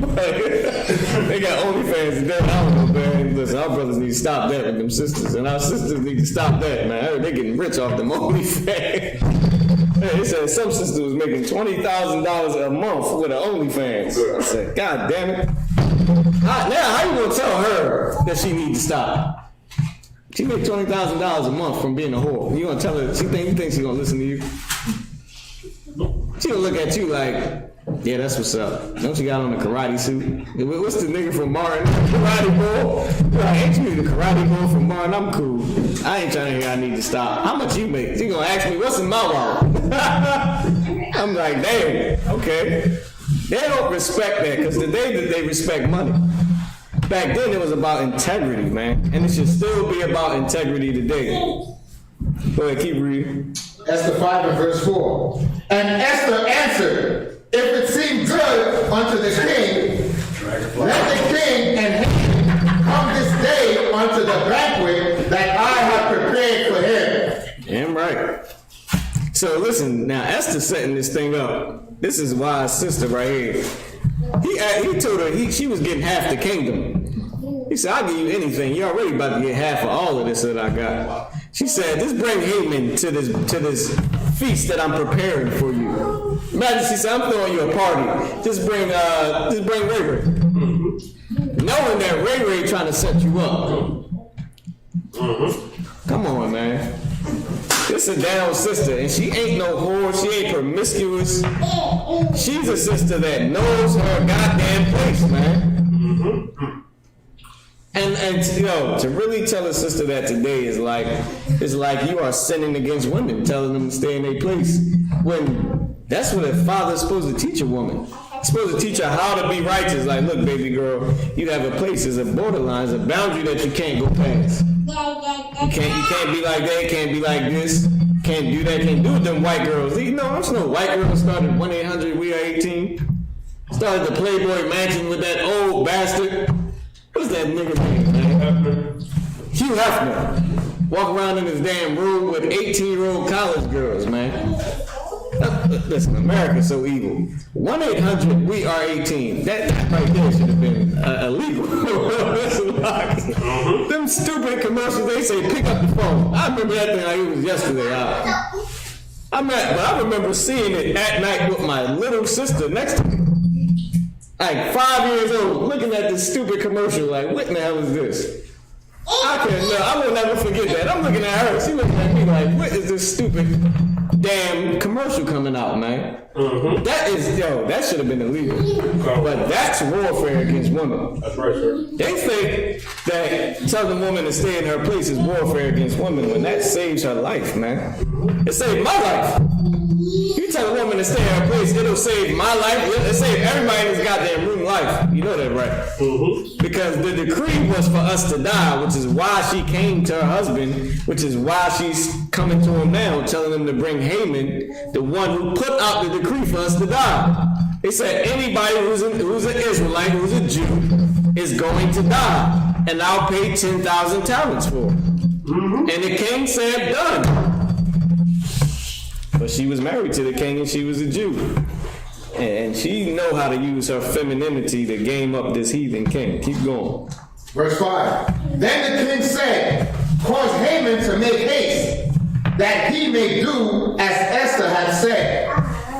So the king and Haman came to the banquet that Esther had prepared. Now imagine this, picture this, right? Imagine you're at the basketball court. Now this ain't what happened here, but this is today's metaphor. Imagine at the basketball court, you're a brother, you playing, right? Your woman, pull up on you, looking bang. And she say, you acting like, damn, baby, what's going on? Why you come here? She like, I'm throwing you a party this weekend.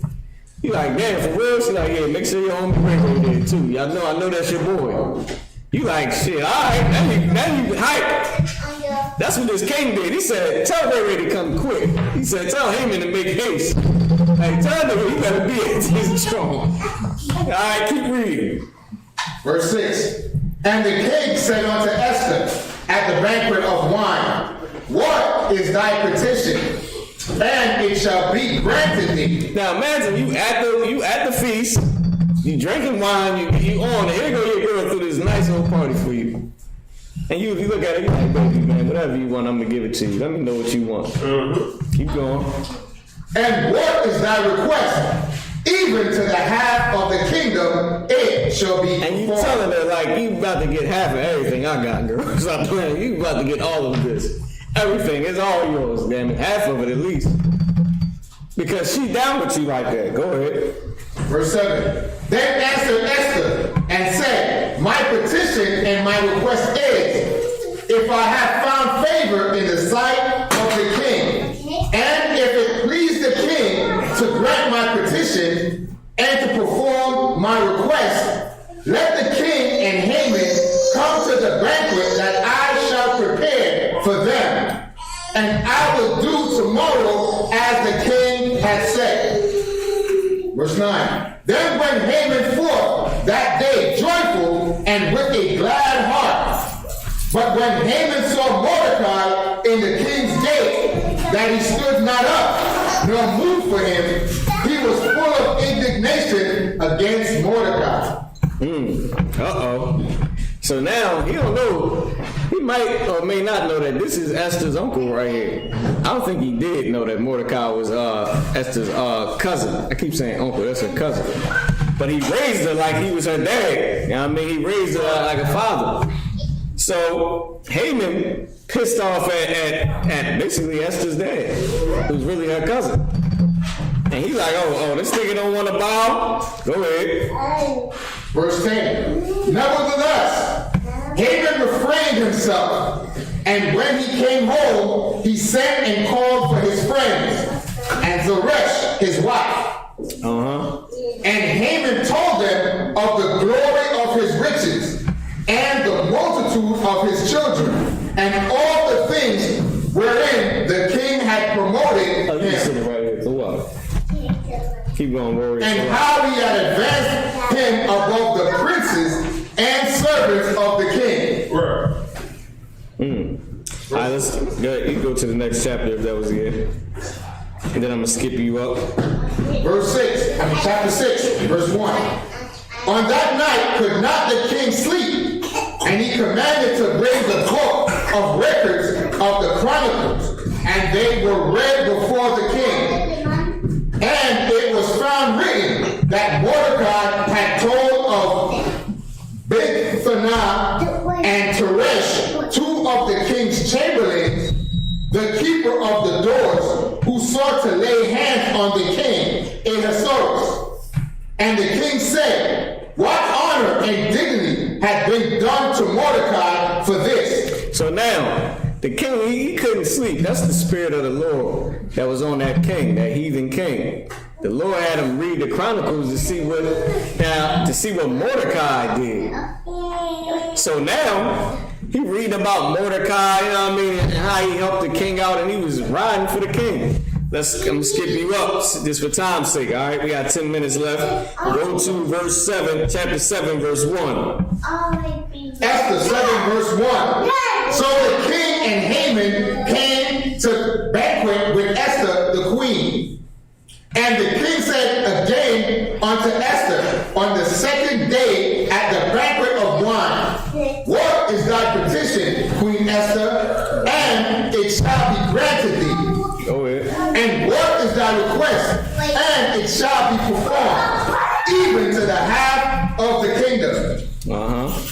Then Esther the queen answered and said, if I have found favor in thy sight, O king, and if it please the king, let my life be given me at my petition, and my people at my request. So now they at the banquet. They at the party. He said the same thing to her again. You know, Esther must have been bad, brother. Hey, this brother, this heathen keeps saying to this bad Israelite sister, whatever you want, I am going to give it to you. She did, it don't say she did nothing sexual or nothing like that, man. It just only says that she was looking pretty and actually staying in a damn place, man. And caring for the king. And he's like, I'm giving you everything, even half of the kingdom. Go ahead. Verse 4, for we are sold, I and my people, to be destroyed. So Esther telling a man like, yo, they about to come pull up on me and my whole entire family. And you as her man, you like, I don't want to skip down, keep going. To be slain and to perish. But if we had been sold for bondmen and bondwomen, I had held my tongue, although the enemy could not contravail the king's damage. Now, she said, look, man, they about to pull up on my people. They said they gonna spray everything. Ain't leaving nobody, no witnesses, right? Now, that's today's language, today's time, right? She said, listen, if they'd have just robbed us, I wouldn't even say nothing to you, baby. But they saying they gonna ride on us. That's what she's saying in today's time. Keep going. Verse 5. I watched a lot of them Amazon movies. Go ahead. Verse 5. Then the king Ahasuerus answered and said unto Esther, the queen, who is he, and where is he that durst presume in his heart to do so? It's going down now. There he asks, who said that? She about to drop it on him.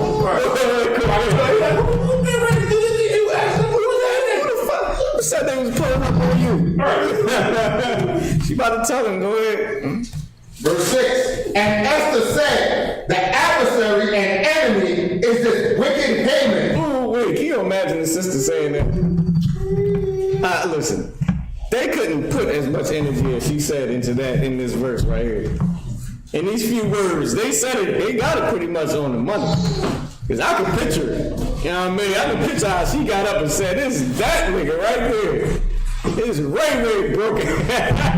He the one trying to set you up. Oh, man. He the one said he was going to ride on. Oh, man, listen. Go ahead. Read on, brother.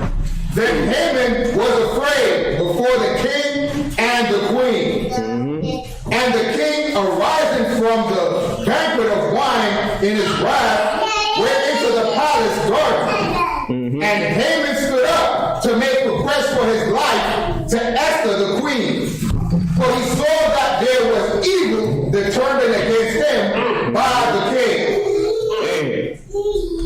Keep going.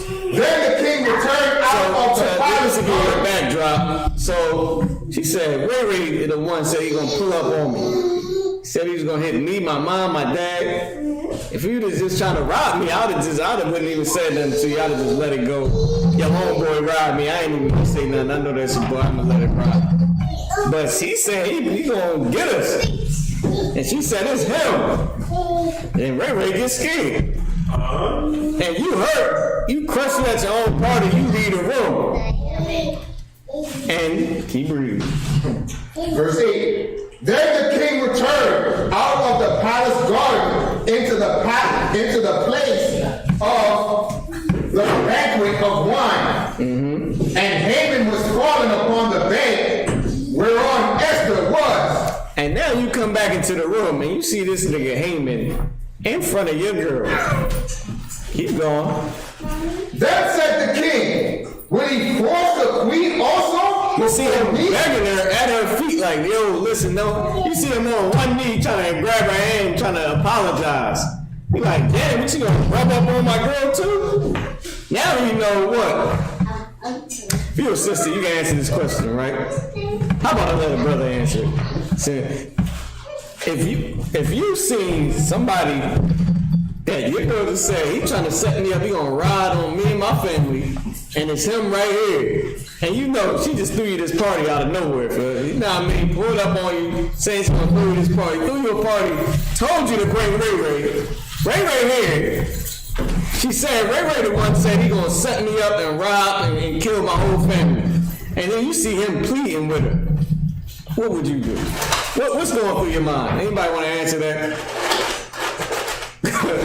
My shot, I'm gonna let you stand down on this one. All right? Go ahead. Ray gotta go. Ray gotta go. It lets you know Ray guilty. Like, you know your homeboy, right? If he's on that knee pleading he did it, I know everybody he robbed. Basically, that in today's time, you know what your homies do. Right. And if he's down there trying to what they call it, cop a plea, then he did it. Right. Because if you know Ray ain't copping no pleas, right? Ray pull up on you, right? Now, this today's time, I'm just joking, but trying to make it in perspective, right? So keep going. In the house, as the word went out of the king's mouth, they covered Haman's face.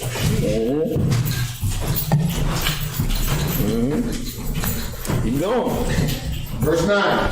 And Harbonah, one of the chamberlains, said before the king, Behold also the gallows 50 cubits high, which Haman had made for Mordecai. So now, before, back a few chapters back, they made gallows for Mordecai when he didn't bow for Haman. Because I skipped this up because of the time. We got like 4 minutes left. He started making gallows with they hung us on to hang Mordecai, which is how you know white people have been hanging us since the beginning of time. Haman is actually a white man, a so-called Jewish white man. That's right. Who stole our identity, right? Mm-hmm. So they've been hanging us since the beginning of time. That lets you know that they have always been our enemy, the way the Bible says. So the gallows that he made to hang Mordecai, go ahead. Who had spoken good for the king, Who spoke good for the king, and it was written in all the king's documents that this cat Mordecai was riding for him. Right. And he asked to see Mordecai the whole 9 yards, but I skipped y'all up, right? So go ahead. standeth in the house of Haman.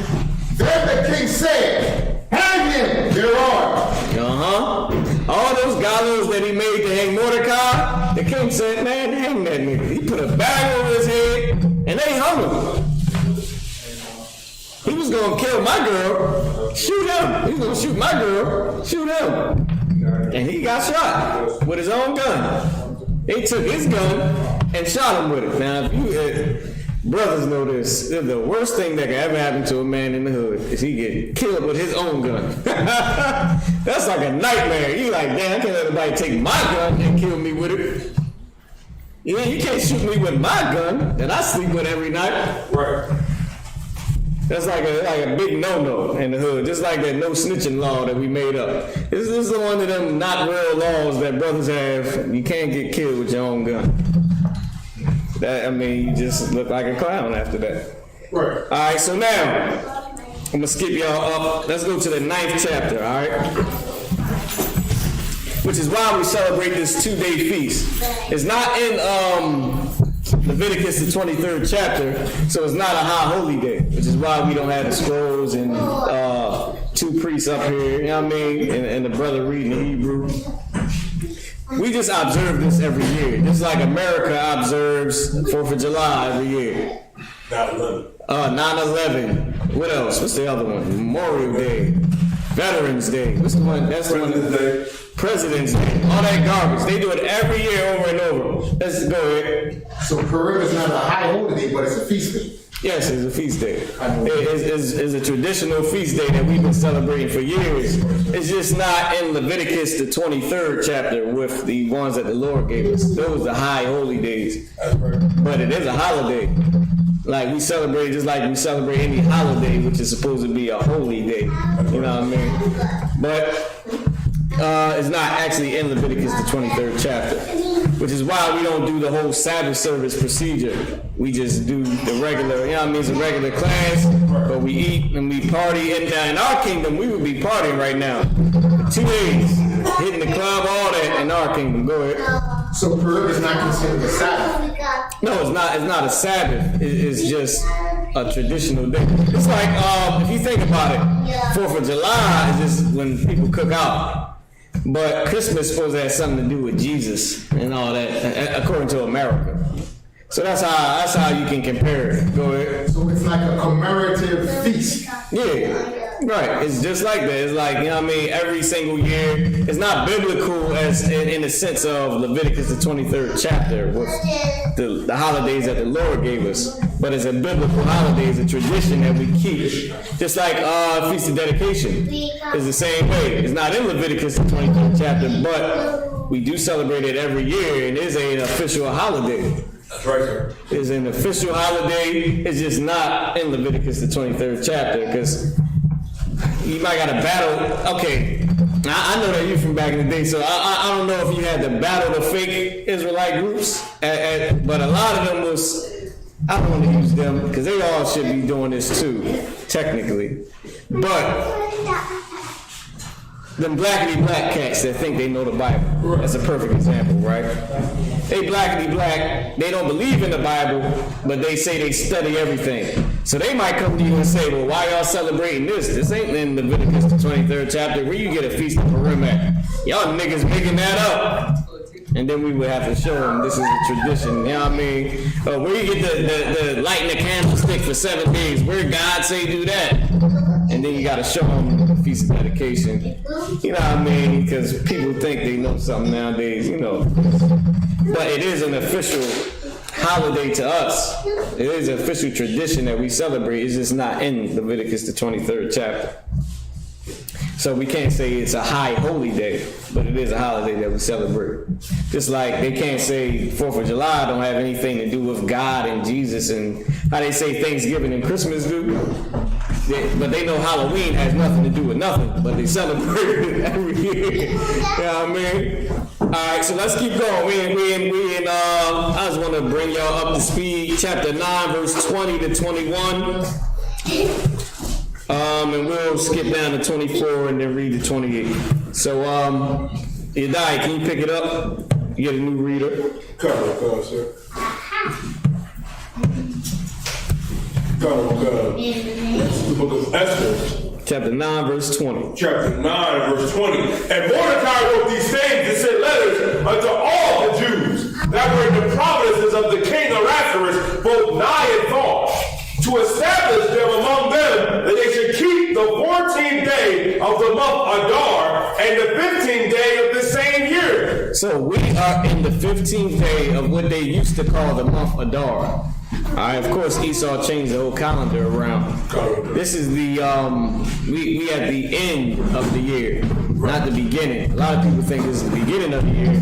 We at the end of the year. That's right, sir.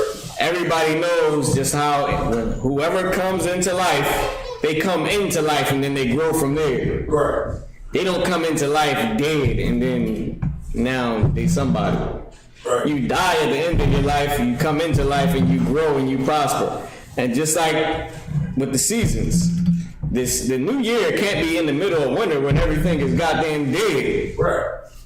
But then you just jet past the springtime. You never notice that? They go winter, summer. It's like, hey, jet past the springtime where everything comes to life. That's the actual beginning of the year. Right. So, with that being said, we at the beginning of the year now, even though back then they called this the month Adar, which is the end. We at the end of the year. So like I said, we at the beginning. We at the end of the year, approaching the new year, which is in the springtime, all right? So in the month of Adar, we on the 15th day. Yesterday was the 14th day. Today is the 15th day of what they used to consider the month Adar in Hebrew, what we used to consider the month Adar, all right? So let's keep reading. Salaki, we're over the time, but I'm gonna try to skip you up. Let's keep reading. Verse 22. As the days wherein the Jews rested from their enemies, and the month which was turned unto them from sorrow to joy, and from mourning unto good day, that they should make them days of feasting and joy, and of sending portions one to another and gifts to the poor. Damn right. Verse 23. And the Jews undertook to do as they begun, as Mordecai had written unto them, because Haman, the son of Hammedatha, the Agagite, the enemy of all Jews. The white man is the enemy of all blacks and Hispanics. Go ahead. Sir. Had devised against the Jews. Is the enemy of all blacks and Hispanics. Go ahead. Had devised against the Jews to destroy them and to cast word, that is the lot, to consume them and to destroy them. But when Esther came before the king, he commanded by letters that his wicked device, which he devised against the Jews, should return upon his own head, that he and his sons should be hanged on the gallows. Damn right. I'm going to skip you down to verse 10 and 1. Chapter 10, verse 1. And Esther did that, not buying knee pads, not laying on her back with two legs in the air. She didn't have to give sex in return to get something done. Right. In America, they say what? I got 10 sisters. Salak, I got 10 of them. They all get on my damn nerves, but I love them. No, but I got 10 sisters. Shalom, Yashibrakatah. You know what they say? Use what you got to get what you need. Right. And they did it, trust me. Oh my God. All they little homies, they used to live by that. Use what you got to get what you need. Listen. Right. Esther used what she had to get what she needed too, but it wasn't in a sexual, whorish manner. Right.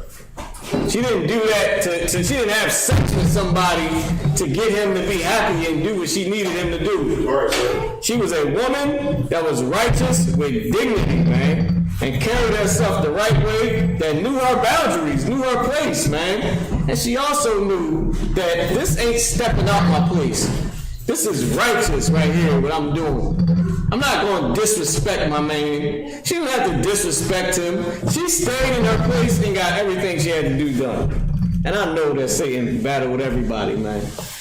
But don't listen to Satan. Alright? Satan's job is to destroy you. If she would have listened to Satan, imagine if Mordecai would have listened to Satan. When she sent him the clothes, when he was mourning and fasting, when she sent him those nice clothes, he would have took the clothes and forgot all about it and he would have died. Esther would have watched her whole nation die and she'd have still been in the king's court and he'd have probably killed her too. After his homeboy Ray Ray would have said, you know your girl is one of the ops. Hell damn. Now what? Go ahead. Salaki, sir, verse 28 tells you about how to commemorate Purim. Oh, can you read verse 28 for water? So like I done skip down, we over the time. So like we can definitely pull that. Let's do it. Because I got on here verse 24 to 28, but I see it's 9:07, so I tried to skip us down. Let's get it.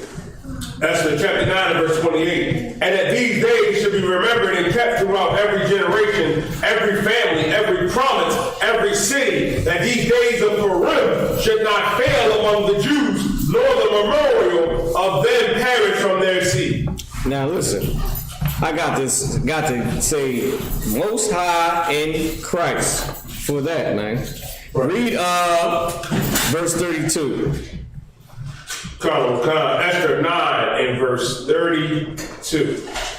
And the So like verse 31 to 32. to confirm these days of Purim in their times appointed, according to Mordecai the Jew, and Esther the queen that enjoyed them, as they had declared to themselves for their seed, and the matters of the fasting and their cry. And the decree of Esther confirmed these matters of Purim, and it was written in the book. Damn right. They confirm this, man. This is a tradition.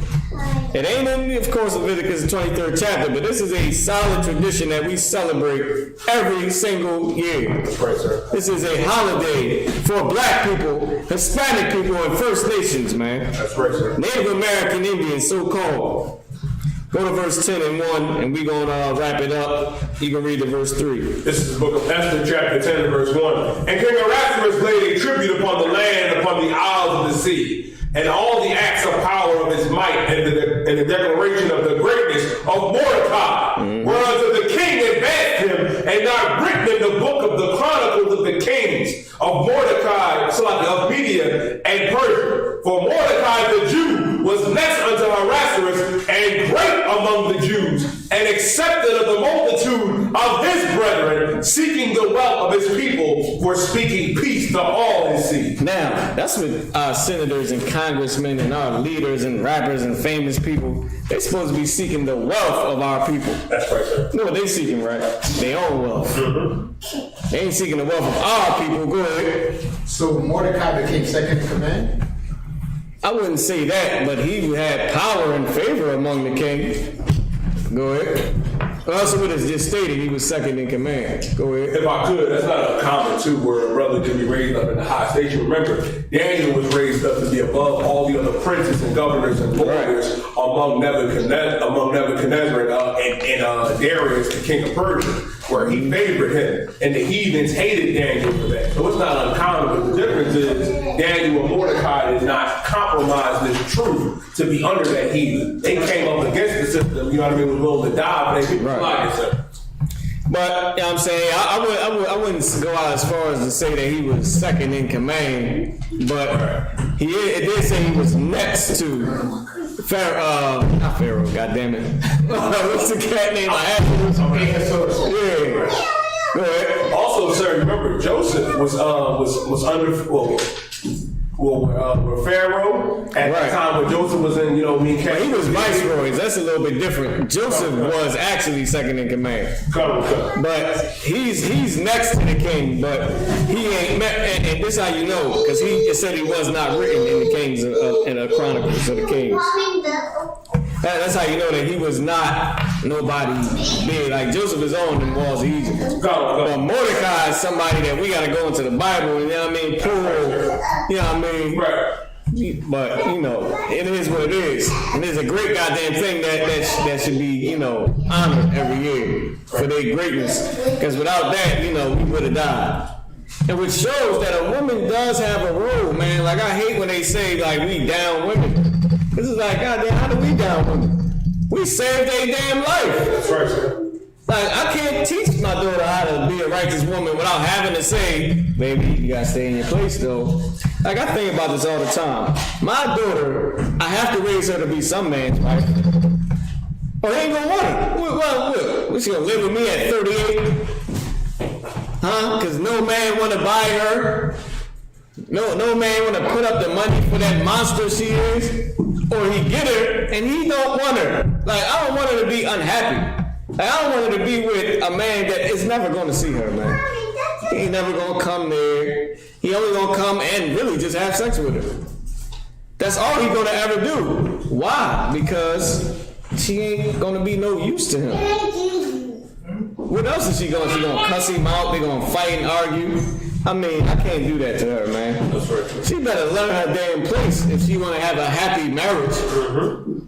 Or else some other woman's gonna get that happy role, and he gonna be with her every day because she learned something that my daughter would, or a sister would not learn. Right. And that's how to stay in her place.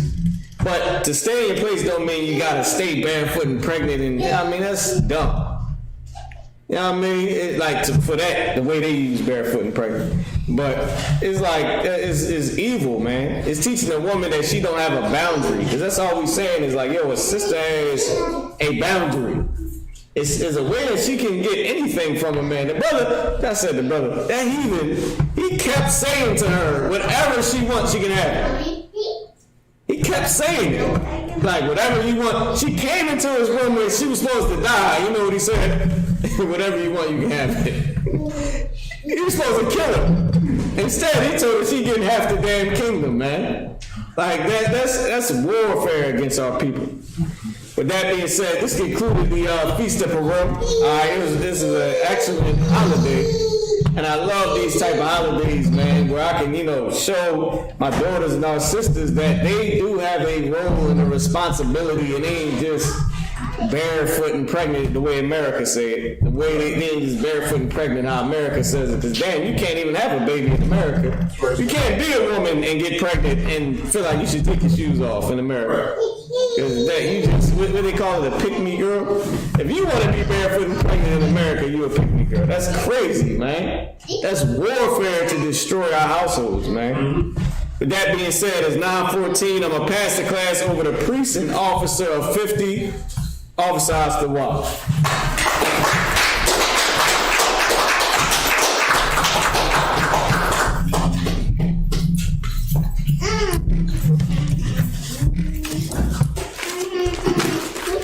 We are the Isupk, start out of 1 West 125th Street, Harlem, New York, under Commander General Yohana. Rule for new brother and sister. When a new brother or sister comes into the school, they are off limits for 6 months. They are to be saluted only. They are here to shed themselves to the world. If they need transportation, the teacher will arrange it. After 6 months, if a brother or sister has an interest in a particular person, he or she must get permission from the head to speak to a brother or sister. There's another 6 months in which the brother and sister will court each other. After this 6 month period, the brother and sister will get permission from the heads to marry. Tithes, which is a commandment. It's in the book of Numbers, chapter 18 and verse 21. You can find it also in the book of Malachi, chapter 3, verses 8 through 10. Means 10th in Hebrew, or ma'ashra. 10% of every penny of any increase the Lord gives you gives to the Treasury Department. Priest fund, which is a free will offering for priests, not mandatory, whatsoever amount you would like. Upcoming holy convocations. Is the Passover next? Yes. The Passover, which is on April the 24th, out in Texas. Remind Akim and Akwaf to check the bulletin board in the hallway. If any brother wants to be a trooper in the school, start wearing all black boots, shirt, headband, and scarf. That being said, in Maja, which means to stand. You just salute now? Yes, you can just salute out. So actually, Salaki, let's do the Lord's Prayer. And we're going to do the prayer to bless Israel and the curses. We're going to do those 3. You have them? Or live? If you don't have them, let me know. They should be up there. No, that's a prayer for the power. We got this one. We got the Lord's Prayer. What the rest of the prayers at? They probably in the Holy of Holies. Yeah, if you can grab them. You can grab them when I do the next one. You can go ahead and start the Lord's Prayer in Hebrew. You gotta let them know the Sar. Sar, which means turn facing east. Sar, which means turn la paha kodam. Sar wa pala kodam, which means turning facing the east. This is the Lord's Prayer in Hebrew. Abaniah. Shabbat Shemayah. Kadash. Hayah. Yahweh. Malakaka. Kabbalah. Ratazayaka. Hayah. Aisha. Marataza. Hayah. Shemayah. Latananaw. Come. Kav. Yawam. Wasalakanaw. Kabawafina. Kasalakuna. Salaki. Kawafina. Salaki. Kabawafina. Wala'a. Kabiyanaw. Wayashai one. Abba. Ayashanaw. Ayan. Rod. Kaya. Akab. Amalakwa. Waha'ala. Waha'apara. Salagi. La'awalamyu. Amen. Our Father. Which art in heaven. Hallowed be thy name. Thy kingdom come. Thy will be done. In earth. As it is in heaven. Give us this day. Our daily bread. Forgive us our debt. As we forgive our debtors. And lead us not into temptation. But deliver us from evil. For thine is the kingdom. And the power. And the glory. Forever. So be it. Pray to bless Israel. Yahweh Hashem Yahushua. Barak Lano. Ayasha Allah. Mahabayah. Hashem Yahushua. Walamun. Yahweh in the name Yahushua. Bless us. And Israel. And the school. In the name of Yahushua. Thank you. So be it. You got it, Asawak. It's Tawab. So, men of Israel, we're going to give one courtesy salute. Salaki, Asawak, you come up here and do it. Hey, Mama. Hey, my shop. My cook. Brothers going to give one courtesy salute. Bobby Shabbat. Majid. Barak. Yahweh. Yajid Batal means hands down. You're gonna turn to face the sisters. Oh, so like a star, which means turn. Sisters, your bottom Shabbat is with your feet at a 45-degree angle. Your right hand over your left hand with your head bowed and covered. We will get the sisters one courtesy salute. Bottom Shabbat. Majid. Barak. Yahweh Shabbat. That's the Matzah. Class is missed.